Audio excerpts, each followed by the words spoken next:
Friends అందరికీ నమస్కారం. అమ్మమ్మ ముచ్చట్లకు స్వాగతం. ఈరోజు మనం జగన్నాథ్ స్వామి రథయాత్ర గురించి మాట్లాడుకుందాం.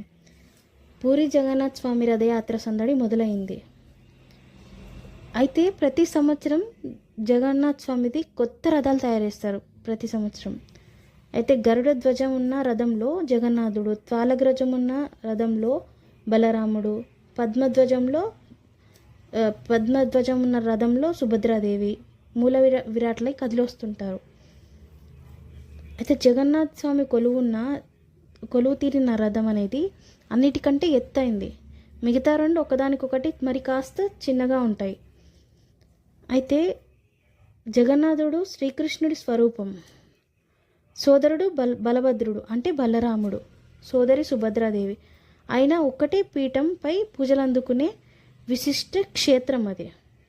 అలా అన్నా చెల్లెళ్ళు ఒకటే చోట కొలిచే క్షేత్రం మరొకటి లేదు.